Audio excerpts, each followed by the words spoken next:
Hi guys, I'm Shmee, hello and welcome back to the channel where you join me today in Florida at Lamborghini Broward, where I've come a little bit unprepared. I came out to visit and catch up with the guys when the owner of this rather fabulous Lamborghini Sian has just pulled up, one of only 63 in the world in the most extraordinary of specifications. And we're going to take a quick look at this and then go for a very short run out on the roads for a quick driving experience in Lamborghini's latest hypercar. I can't quite believe that I'm saying that, but let's take a look then here at the Lamborghini Sian.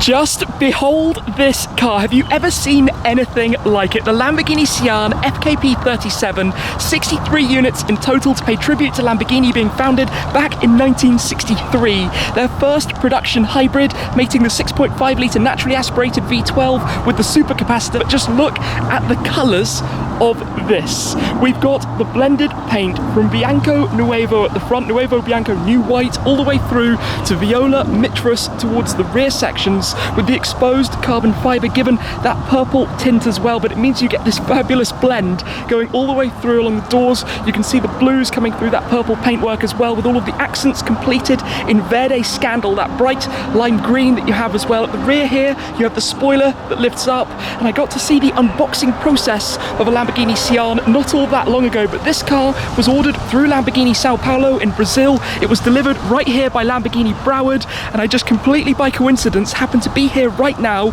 as this car has pulled up. I saw it rolling by and could not believe my eyes. I've seen photos of it before, but here we are now checking this thing out. Let's come and have a quick look inside the Sian, one of only 63 in the world. I can't believe I've actually already now, I think, seen 4 of them in total myself. Inside here, the green stitching to complement the outside, the green flap over the start button, the black Alcantara complemented by the exposed carbon door cards and some black leather and the white piping and leather areas that you can see as well. But this spec is totally wild. It is completely out there, but just look at the design of this thing, the angles, the shapes, often with the Lamborghini few-off series of hypercars, they call them, from the Reventon through the Centenario, the Veneno that came before that, and now the Sian. These look towards what we're going to be seeing coming next. For example, in the next generation of Lamborghini's V12 models, the follow-up to the Aventador. But the shapes of this are incredibly aggressive. All of the Y shapes that we see traditionally through Lamborghini models now, all of the edges, these louvres, for example, that run over the side, all with that carbon fibre with the exposed tint as well. The colours are just fantastic, to be honest. The shapes of this around the back, the hexagonal shapes as well, the tail lights and the exhaust tips, and then that diffuser, and look how exposed it is and open down here behind the tyres as well. This is really something to behold. Obviously the V12 sitting back there, which sounds fantastic. You've got some small details, for example, the tricolore, the Italian flag colours just here as well, the 1 of 63 plaque in the centre. I'm very much taking this in as we go. It is not every day that you just stumble upon a Lamborghini Sian, and in a second we're going to hop on board. This means it is time to step on board. My first ever time taking a seat on board a Lamborghini Sian. Of course, this is the ultimate Lamborghini. Then under here, let's turn on the ignition. Get ready then to press the button to start this up and take a listen to the Lamborghini Sian.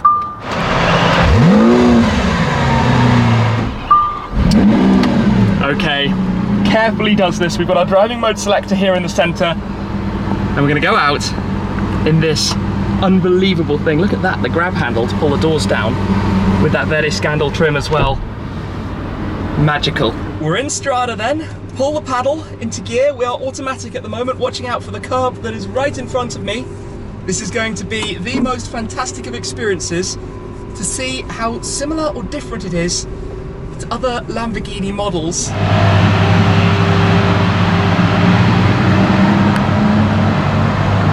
But here we go. Rolling on out. Gonna head this way. First impressions, it's not too complicated to drive. Of course, we've got the rear wheel steering, which makes the car feel significantly smaller than it is. We also have the lift system to help with any little bumps that we have, so it lifts up the front end. Actually fairly usable for a hypercar so far. Smooth and quiet in Strada mode. Of course, European car, subject to regulations.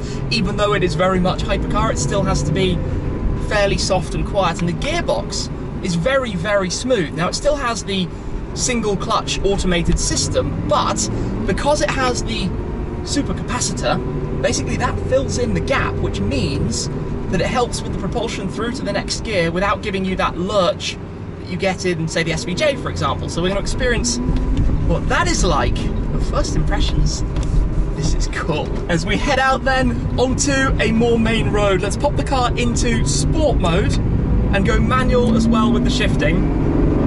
We start to hear a little bit more of it, and it's a deeper, throatier sound than, say, the SV or the SVJ or other Aventadors. You can tell that, and you also have this slight electrical whir behind. You can tell that it's a hybrid, but obviously when you're more on the power is where you start to experience and feel that difference.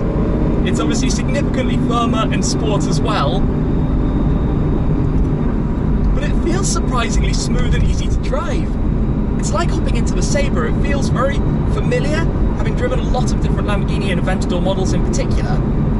Just super conscious that this is a spectacularly valuable car. We're talking 7 or 8 times an SVJ at list price from new, and then given the rarity, well, I don't even want to imagine at the moment. So let's just drop down some gears. You hear that V12 grumbling with the snaps.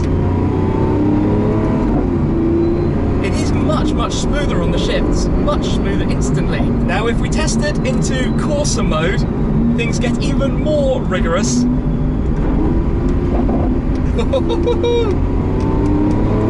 The suspension is significantly firmer. The sounds as well. And if you're wondering why I'm taking it very, very, very, very easily, it is an incredibly expensive car that is also effectively brand new, and I cannot say thank you enough to the owner for this opportunity, but obviously I need to respect this thing. My first opportunity then to put the foot down a little bit more.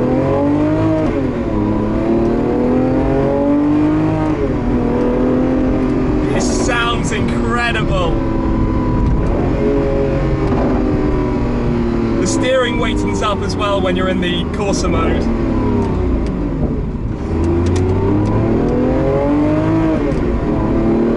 Just listen to this, and like I said, you feel that change in the shifting. It's a completely different sensation to the other Aventadors, to the SVJ, and of course this is a look towards what's going to come next from Lamborghini. And now we've also got the wing up at the back as well. There's also a button to manually switch that.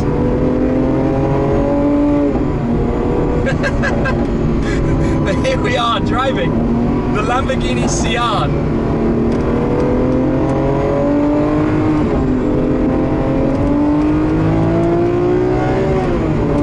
Building up some of the revs. This car is crazy. It is absolutely crazy, and what a dream to be here driving it.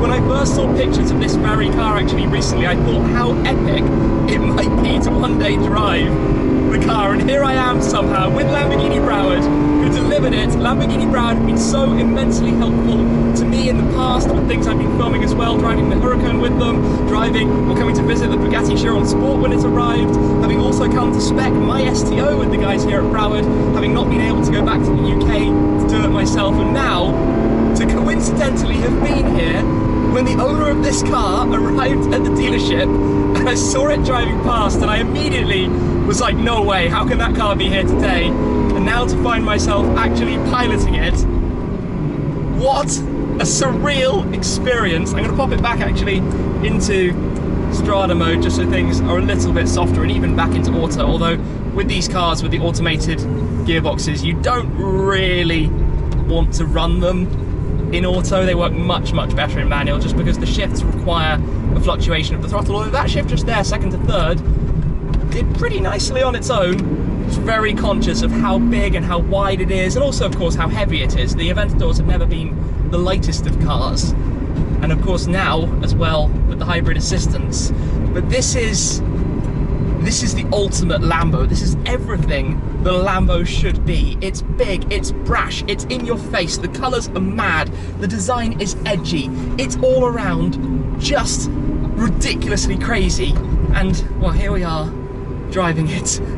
what a day. Well, we come back round after this drive, squeezing through some of the Lamborghinis that are here at the moment.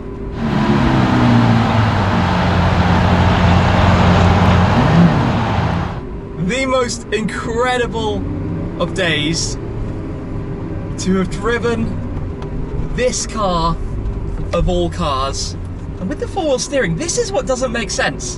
How can a car like this go around a corner that easily when it's that tight? Really quite impressive. We park up the car just here, facing the showroom. Park brake on, into neutral. Oh wow. It is very nice inside here with the air conditioning running. It is boiling hot today here in Florida, but let me show you a few things about this. You can see on the dashboard on the bottom left, 48 volt supercap, the supercapacitor, the battery system, which is in fact also notified there on the deck behind you, because that's where the system is all hiding. You've also got the track telemetry camera sitting right behind. We're up in Corsa at the moment, but when you change and go into the different driving modes, you get slightly different colouring to it: white in Strada, yellow in Sport, and then red when you go up into Corsa. And then you also have the switch just here to do the rear wing. So if I press and hold this, you can see over the engine bay that the rear wing rises. We'll go and take a look at that outside in a second, but you've got the bronze of the engine back there. This is all just the most extraordinary of places, and this is also a very interesting button because it does the electrochromic roof. You can see as you press the button there, either for out here with the sunshine, you can tint it, or you can have it open if you'd like to use that a little bit more like a sunroof. But what an experience to drive in this car. To open the doors like in other event doors, you pull that, open it up, and then listen to that. It's slightly throttled because of regulation. Can't rev it all the way up, but wow, just wow. Press the button, the fans will run for a while because obviously it is quite so hot here today. But let me step out over the Sian side sill. It's not the easiest car to exit. You've got the bronze touches of the logo just there on the side sill, and then this paint and the exposed carbon in the sunshine, as I said, with the rear spoiler now up as well, and you can see the shapes of that and how it lines almost with those end plates you have around the edges. But all of these angles and shapes, and just the sheer aggression of this design, especially when you have the purple with the lime green combination. Every Sian will be a different specification. All of them will be completely different colours. No two will be exactly the same, and I think when customers are going as wild as this kind of design, that's a fairly easy objective to manage to complete. But what an amazing opportunity, completely randomly, to being able to go out for a little drive in this, one of 63 in the world of the Lamborghini Sian, a car that I've been very, very keen to drive. And I think, from what I know, I must be one of the only people outside Lamborghini who has now been lucky enough to drive the Reventon, the Veneno, the Centenario, and the Sian, all four of the few-off Lamborghini cars. I can't believe I actually just said that. That is totally crazy, topped off with this car here today at Lamborghini Broward. Wow. Yeah, I need to process that a little bit and think a little bit more about the driving side of it. It's different to the SVJ, it's not the same car. It gives us an idea of what's next. It's the gearbox. Obviously they'll look, I think, towards the dual clutch gearboxes for the next generation. But that torque fill, the infill of power, giving you that slightly earlier acceleration, yeah, a very, very different thing. So thank you very, very much to the owner of this extraordinary car, and thank you to the team here at Lamborghini Broward as well for making it possible, despite the non-original plans for the day. That's it for now though. Thank you very much for watching as always, guys, and I'll see you again very soon. Cheers!